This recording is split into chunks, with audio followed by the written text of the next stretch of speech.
Well, hello, free people of the Rocky Mountain region. My name is Brandon, and welcome to this Free State Colorado interview. Today, I'm joined by Sherrie Peif, an award-winning veteran investigative reporter covering politics and policy throughout Colorado. Well, Sherrie, I hope you are well, and thank you for joining me today. I am. Thank you. I love coming on with you, Brandon. We always have a good time. So thanks again. Of course, definitely. And Sherrie, you recently wrote about the Colorado legislature's attempt to weaken our Colorado Opens Record Act, CORA, with a bill called Senate Bill 77 that passed out of both the House and the Senate. Can you tell us more about this bill and why they did this? Yeah, sure. I mean, this has been kind of an ongoing thing for Democrats in the legislature, most namely Kathy Kipp out of Fort Collins. For anybody up in Larimer County, Kathy has been a champion of taking away your rights when it comes to open records, open meetings. She's been trying this for a while. It goes, so what the bill basically does is it creates three classes of people.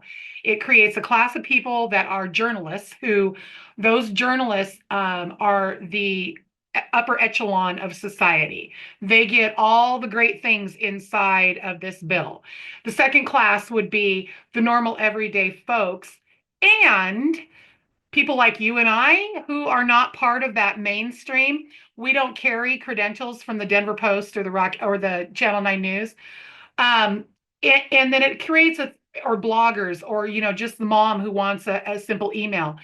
And then it creates a third class of folks who are filing CORA or open records requests for monetary gain of some sort, which is actually interesting because you and I could be thrown into both of the last two categories. If you were able to prove, like, let's say, because I am actually credentialed through the Colorado Broadcasters Association, they could look at me and go, well, okay, you might be credentialed through Colorado Broadcasters Association. However, the Independence Institute and Complete Colorado are for-profit entities, and therefore you're going to make money off of this. So we're going to throw you into that other category. Or, hey, you, Brandon, we're going to throw you in. We don't care that you're a regular person and that you're just not credentialed. We're going to throw you into the money category because you're not going to be allowed to ask for sponsorships or advertisement or anything off of this, which is so hypocritical because the Denver Post, the Colorado Sun, Colorado Politics, Channel 9, Channel 7, they all live on advertising. So it's the same thing. But it really creates three class of people. And the biggest problem with it is it's the government entities that get to determine who is and who isn't a journalist. So, if I have a situation like, let me tell you what, they hate me in the Loveland School District. If I were to turn in they've hated me for over a decade at the Loveland School District. If I were to turn in a CORA request to the Loveland School District, or even like the Healthcare Policy and Financing Division, who really hates me in this state because we've taken them to court over open records, they could look at me and go, yeah, no, you won't reveal your donors, so we don't see you as legitimate media. So you're just going to be normal everyday Sherrie Peif. We don't care that you're credentialed through the Colorado Broadcasters Association. It puts too much power into the hands of government officials. And let me tell you, Kyle Clark and I don't agree on a lot of things, but as long as I've known him, which is going on, 2 decades now, the one thing that we have always agreed on is the First Amendment and transparency in government. I don't think we've ever not agreed. And he really did say it best when he said public records need to stay in the public, and that the government officials do not deserve that kind of power to determine who is and who isn't a journalist. Wow, that's powerful stuff. Yeah, it's great to see Kyle Clark standing up for that because he's part of this mass media that would be kind of exempted or given these special privileges relative to the rest of us in society. So kudos to him for sure. You got to applaud people when they do the right thing. So really happy to see that, of course. And his voice carries a lot of weight in some circles. So There's no that's doubt. There is no doubt. He probably has more followers than most anybody.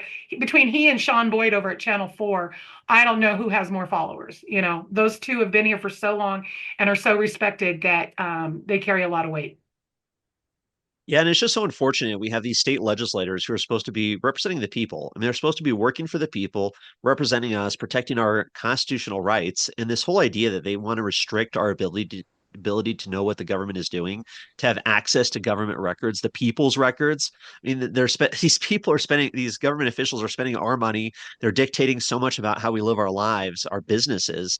And just to say that the hubris to say, well, Mr. John Q. Public, you're asking too much by trying to get these records or know what the government is doing. Just know your place and sit down and shut up and don't question what these politicians or bureaucrats are doing. I mean, it's so outrageous that these legislators are so empowered to do these types of things. And what's crazy enough too is this bill passed.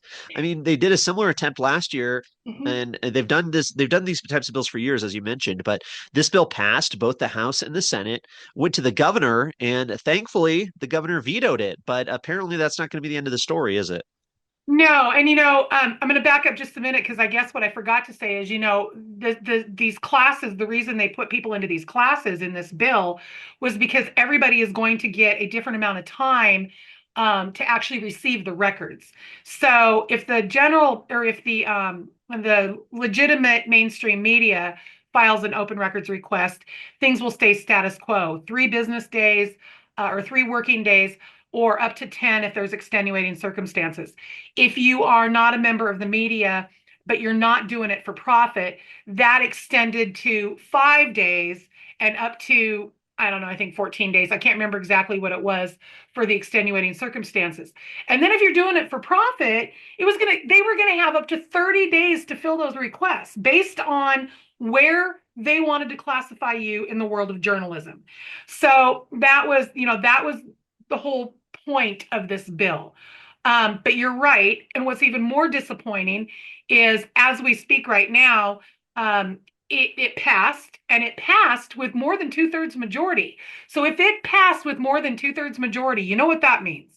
That means there were some Republicans who, if you think back to the beginning of this legislative session, there was another open meetings debate over the caucuses between the Democrat and the Republican caucuses.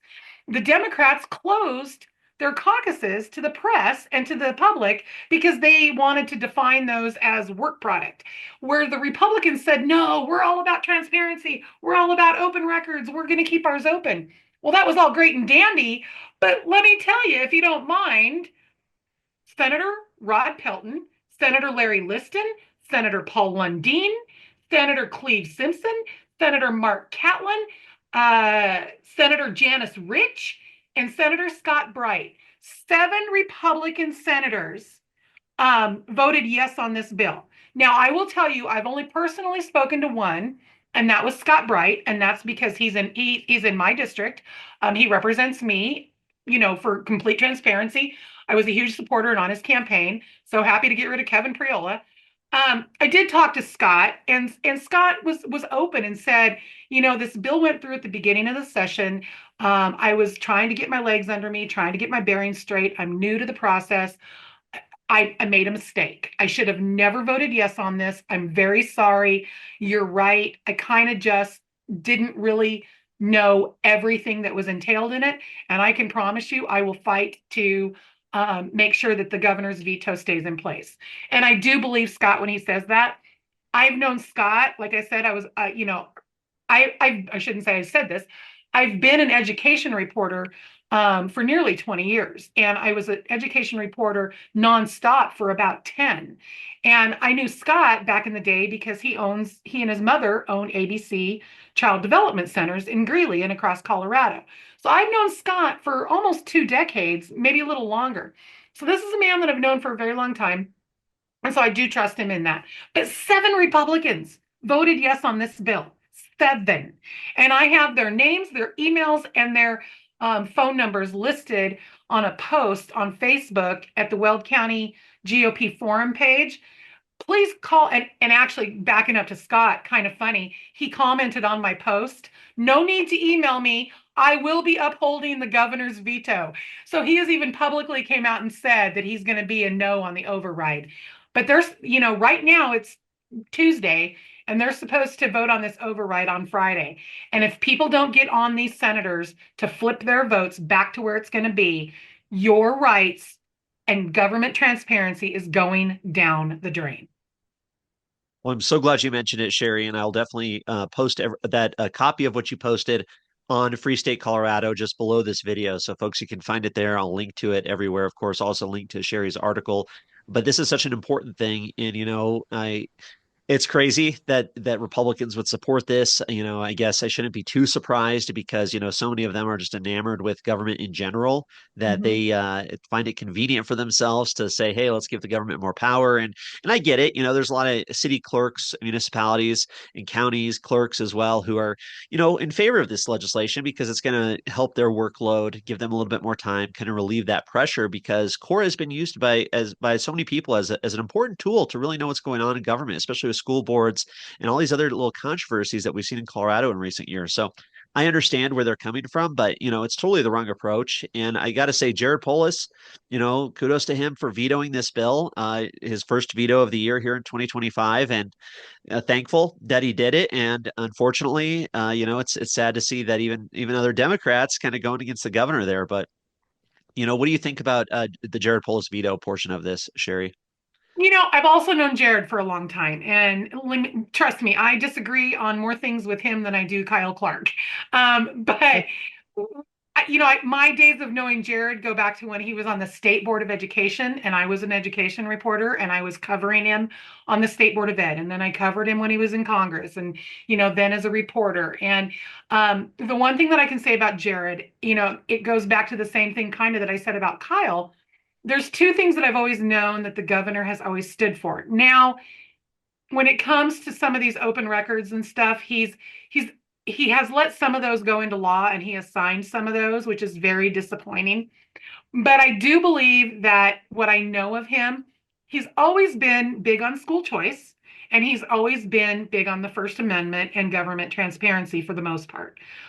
More so on school choice than government transparency. But, he likes to make people think that he's a libertarian. I think he has maybe some libertarian leanings somewhere in small little things, but not a lot, not as much as he wants people to believe he is. But if you go back to his first election, he was not endorsed in the primary by the teachers union. They endorsed one of his opponents because he is big on school choice. And if you notice, they haven't touched the school choice. They haven't touched the charter school laws in the state. So I think they know that the veto pen will come out quickly on those. But I don't think he's afraid to veto things. And I also think he does have a tendency to talk to his stakeholders, which is kind of what happened here. The Freedom of Information Coalition sent him a letter saying, don't do this. And the Freedom of Information Coalition, or please veto this. And they represent most of the mainstream media, as well as bloggers and independent media across the state. Jeff Roberts has been a champion of mine for 20 years. And then also my boss, John Caldera, along with Jason Solzman from the Colorado Times Recorder. Now, if that's not odd bedfellows, John Caldera and Jason Solzman, I don't know what is. But those two, along with CBS4 in Denver, they put together another letter and sent it to Jared and said, please veto this. And he does at least engage in stakeholders when this kind of stuff happens. So I give him some credit in some places. And I'm glad he did this one. I just hope he's also working behind the scenes to call some people and say, because the Speaker of the House voted no on this when it was going through. So Julie McCluskey was not a fan of SB 77 either. So I'm hoping that he's also working behind the scenes, calling some Democrats in the Senate and saying, guys, this is not the way to do it. You can't be making three classes of citizens because that's what they've done. They've made three classes of citizens. So I give him credit on it. I mean, there are parts of him where he comes to his senses once in a while. As a friend of mine would say, even a broken clock is right twice a day. I Very true, very true. Well, yeah, no, definitely appreciate it. Appreciate your reporting on this as well. And there's another story that you got out there that I have not seen anywhere else. So, this is some of the value that you and Complete Colorado give to us here in Colorado. Is this story about UNC, the University of Northern Colorado, also related to this transparency issue? So, can you tell us a little bit about what's going on there? That was a story that wasn't even supposed to be. That was a story that developed because of a story that I was working on. We wanted to know how much money the University of Northern Colorado, which sits flat in the middle, I mean, square in the middle of the most conservative county, over 100,000 people in all of Colorado, right? We wanted to know how much money they spent on their little Bernie Sanders AOC rah rah rally that they had on campus that packed the arena there and drew, 8, 9, 10,000 people, which didn't all come from Greeley. I'm sure most of them were bussed in. Now Greeley is bluer than the rest of Weld County, but it's not that blue. There's not, it's not like that. So we wanted to know how much money they spent on it because those are taxpayer dollars, and I'm sure they aren't planning on hosting a Mike Johnston rally anytime soon, or a Gabe Evans rally. I'm sure those aren't coming anytime soon. So I went to go file a CORA request to get that information. I couldn't find, normally all you have to do is Google University of Northern Colorado open records. Well, I couldn't find anything. I got links to student records, how to file for your student record. I got, nothing. So I sent an email to the director of communication and said, "Hey, I'm trying to, file a CORA request. How do I do this?" I got an email back saying, "I've forwarded this to this guy, Tony Reyes, and he can help you do this. And here's a link to our CORA policy." So I click on the CORA policy and I get the most outdated 1900s version of filing a CORA request as I've ever seen in my life. UNC allows CORA requests to be filed in two ways, either through the snail mail or through are you sitting down for this one? A fax machine. Because everybody in the state has a fax machine, right? So I work remotely. Everybody knows I live in Wyoming. I work remotely from my home in Wyoming. And so I called up my editor and I'm like, "Mike, I'm going to have to come up with this CORA request. Can I email it to you and will you fax it from the fax machine at the Independence Institute? Because I'm not going to trust the United States mail. That's another 2 to 3 days over and above the 3 days that they have by law to fill the request, if you think about it." So he's like, "Yeah." So then there's another piece in their rules that says if you do not send it to the actual custodian of the record, they won't fill it. Oh, okay. So who's the custodian of these records that I want? So I sent another email. How do I find out who the custodian is of a specific record that I'm looking for? Something, let's say, how much and I was trying not to give away what my story was because I didn't want to give them time to, regroup or whatever. And I said, what I'm looking for is like, where would I file a request to get the information on how much somebody paid, how much UNC paid to host an event? I get another email back. "I'm forwarding this to Tony Reyes. He can help you with this." Director of communications. I'm like, okay. So Tony Reyes happens to be an assistant legal counsel in the office of general counsel at UNC. And apparently he's the guy that opens the mail for CORA requests because that's his job. He opens the mail and then sends them wherever they need to go, I guess. Um, to his credit, he did try to call me back. We played, I'm going to call it phone tag. I'm going to be nice and call it phone tag 3 or 4 times, never could get a hold of him. So I kept sending emails. "Can you guys just tell me what is custodian? Where do I send this to? I'm not putting something in the mail and I'm not going to fax something because it says if you send it to the wrong custodian, we won't fill it. So how many times am I going to have to send this email or send this request before I finally find the right custodian?" They never answered that question. I would get emails back that would say, "I'm carbon copying Tony Reyes on this." You know how many emails I have that say I'm carbon copying Tony Reyes on this? The director of communications would never give me, Deanna Herbert would never give me a straight answer on this. And I was like, okay. So I called my editor and I said, "I don't know what you want to do about the CORA request. We can still file it if you want. But I have a different story. I want to do a story on how antiquated and outdated the university, a Division I college. This is a Division I college that is getting ready to open up a medical division, doctor of osteopath, They have one of the top nursing programs in the country. They're known for their teachers college.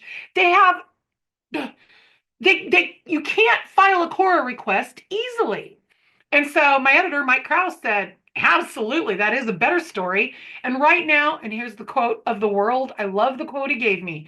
The juice is not worth the squeeze on the CORA request, is what he tells me. The juice is not worth the squeeze. So we abandoned the CORA request.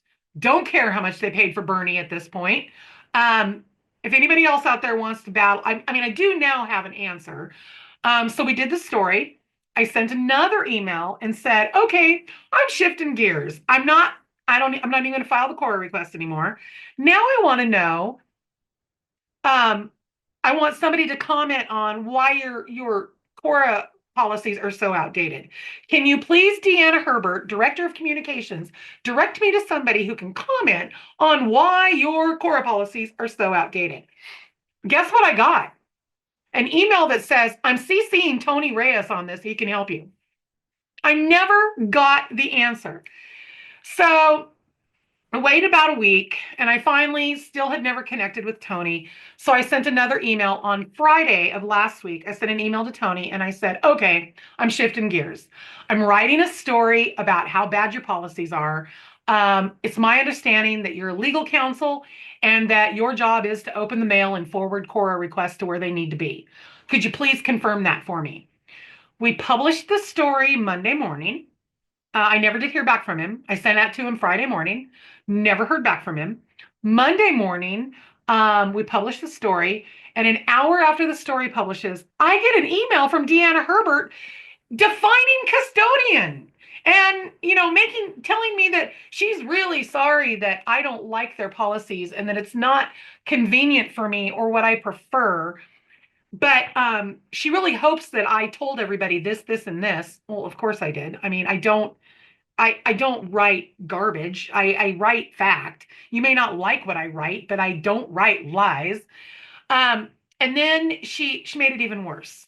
She said most everybody who files a CORA request with UNC files it using a web-based fax machine. So Brandon, go download a fax app onto your phone so that you can file a CORA request with the University of Northern Colorado. And she tells me in her email, I've been doing this for 20 years and nobody has ever complained about this. Well, probably not, because the only people that cover UNC is the Greeley Tribune. I mean, they don't get coverage out of hardly anybody else. I mean, they do, but not like the Greeley Tribune that has, guess what? A fax machine. They probably still have a fax machine. But the general public doesn't have a fax machine. And I should not have to download an app to file a CORA request. And then she finally clarifies where I can find my custodian. Oh, you just write custodian on the request. You're filing this with custodian. And she puts it in quotes. You couldn't have told me that 2 weeks ago when I asked you? It took me 2 weeks to get this out of you. And the only reason I got it out of you is because I threatened a negative story. That's the only reason they finally responded. It boggles my mind. This is Greeley, Colorado. They are the fastest growing city in the state of Colorado, in the middle of the fastest growing county in the United States, in one of the most conservative counties in all of Colorado. And we can't get record requests out of UNC without jumping through hoops. And I called Jeff Roberts at the Freedom of Information Coalition and said, because she said to me, I've been doing this for 20 years, or I've been doing this for several decades, and nobody has ever complained about this. And I responded back, I've been doing this for several decades, and I've never had to do this. There's not another entity out there. The smallest school district in Colorado has a portal on their website that you can file an email through. And I understand their concern. And Jeff Roberts and I had this conversation, and he's right, and I agree with him. The concern is you have email problems all the time. So let's say I file a CORA request using email, and my email gets caught up in your spam filter. Now you're out of compliance with Colorado law when it comes to the filing or to the responsive deadlines. So I get why they're concerned about email filings, but that's why The vast majority of government entities in Colorado have gone to online portals on their website that, I'm a web designer. I've created many websites. I know how to use WordPress forms and I know how to, create those. And that's all you have to do. And it wouldn't cost UNC more than, if they have an IT guy, and if they don't have an IT guy, I'd be more than happy to drive down to Greeley and create them a form for them. But they won't do it. They're bound because this is one more way to slow the process and one more roadblock to get in between. Because UNC has never been the upper echelon of anybody's, now when they were Division II, they had top-notch football team, top-notch basketball team, top-notch wrestling program, top-notch baseball program. When they decided to go Division I, things started to go downhill. Money went bad for a long time. Former President Kay Norton was constantly under pressure because she was losing money and putting money in places where it shouldn't have been. And so UNC has never been an upper echelon of media coverage in Colorado anyway. So we've got to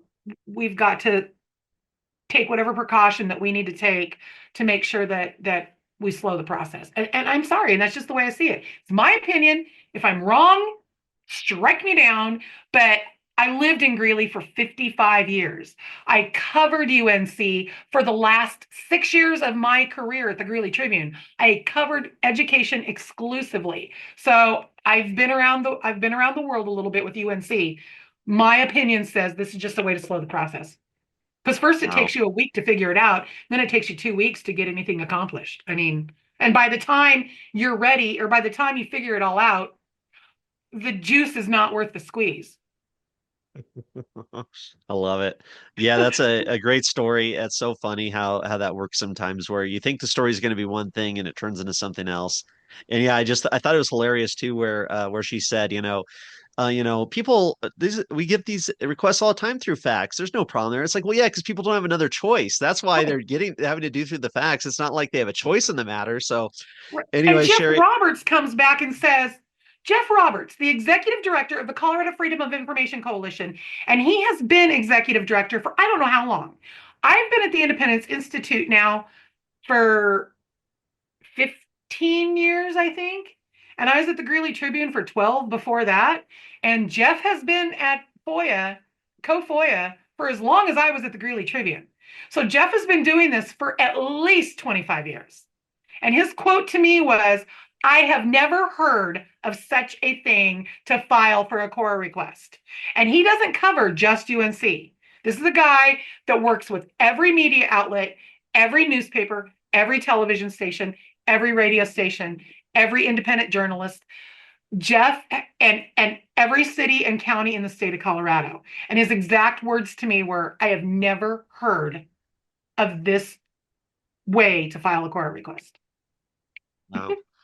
Well, Sherrie, definitely appreciate your reporting or appreciate all the work that you do. Definitely recommend people check out completecolorado.com. Always look for your articles because it's all good stuff. I'll link to the stories you talked about today and really just sounding the alarm there for Senate Bill 77 people. There's a limited time window to reach out to the senators, the representatives, do everything you can to try and get this veto override stopped and do everything that way. And yeah, but appreciate your work, Sherrie. Any other concluding thoughts here? No, just that I got to thinking one of the sponsors on 77 is Matt Soper. So it's actually 8 Republicans.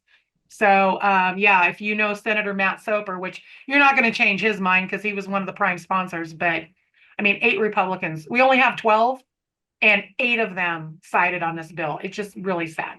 And I should say 7 because Scott Bright, he convinced me. So it's just really sad. It is sad, and yeah, check out Complete Colorado, people. Keep it up to date on these stories. Get this original reporting, commentary, and learn what's going on in the state of Colorado, stuff you won't find anywhere else. So thank you so much, Sherrie. Look forward to talking to you again soon. Thanks, Brandon. Have a good one. Take care.